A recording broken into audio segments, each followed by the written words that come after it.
The world rejoices at the defeat of Nazi Germany and the end of World War II in Europe that has cost more than 50 million lives. But it is also a celebration of the hope that so much sacrifice and suffering will finally earn the world lasting peace and security. But the war had been won by a grand alliance that is coming apart. The friendship and fraternity shown by the American and Soviet forces that met in Germany is short-lived. In the years after the war, the hopes for an enduring peace vanish, and the shadow of fear again descends over the West. The Soviet Union, led by the ruthless communist dictator Joseph Stalin, continues to expand both its borders and its sphere of influence over Eastern Europe. A new conflict between East and West, known as the Cold War, emerges out of the ashes of the Second World War. The people and leaders of Western nations fear that Stalin aims for domination of Western Europe and then the world. The Soviet Union tests its first atomic weapon, and the United States' nuclear monopoly disappears in a flash. A new world war would now be waged by two enemies who each possess the power to destroy civilization itself.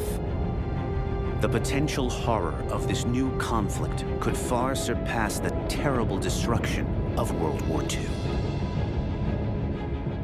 Then in June 1950, communist North Korea invades South Korea. The United States, along with 15 other nations, comes to the defense of South Korea under the authority of the newly formed United Nations. UN troops push into North Korea and victory appears imminent.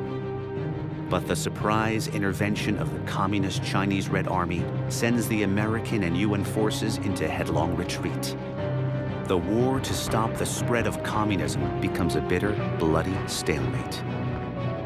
The free world now appears at risk everywhere from the communist threat.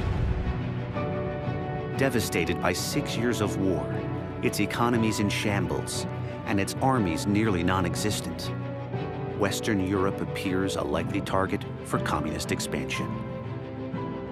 In April 1949, the United States and Canada allied with 10 European nations to form the North Atlantic Treaty Organization, NATO, for their mutual defense. However, for its first few years, NATO was largely a political alliance without the military forces to defend against Soviet aggression. A nuclear Soviet Union and the Korean War motivate NATO's leaders to create a true military organization. An attack against one would be an attack against all. What NATO lacks is a supreme commander who has the credibility to organize a military force under NATO command. A commander who can unite the governments and peoples of all 12 nations. A commander who can help convince a skeptical American public that internationalism is fundamental to future peace. The choice is unanimous. In December 1950, the NATO Council asks U.S. President Harry Truman to appoint Dwight D. Eisenhower Supreme Commander, Allied Powers Europe.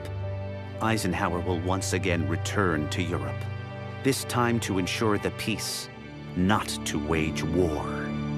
Mr. President, I devoutly pray that the mission on which I am leaving this morning will result in nothing but peace, security, and tranquility for our various nations of the Western Atlantic.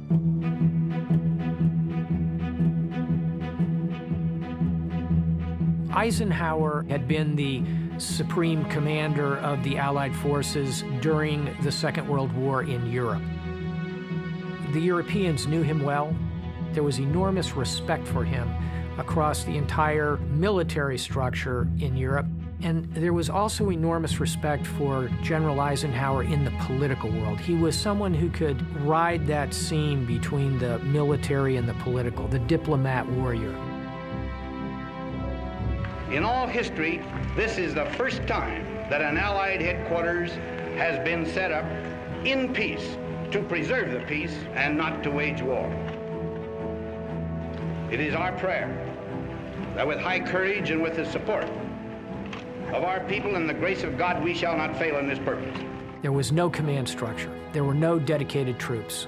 There was no clear idea of how to provide military advice. General Eisenhower had to build a staff. He had to immediately go to all of the allies and obtain commitments for troops.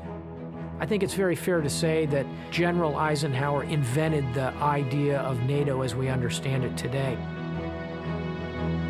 NATO had to exercise frequently. We had to be prepared for the possibility of a Soviet attack. We were obviously very concerned of the overhang of nuclear weapons. In this period of the Cold War, NATO becomes the central organizing feature of the security system for the West. The reason the Cold War never became World War III can be attributed to NATO and its steadiness in ensuring that the Cold War did not become open conflict, which would have been potentially apocalyptic. General Eisenhower knew that for security to exist in the 20th century, it had to come from building alliances, partnerships, and coalitions. I think Dwight Eisenhower understood better than any other that security is created not by walls, but by bridges.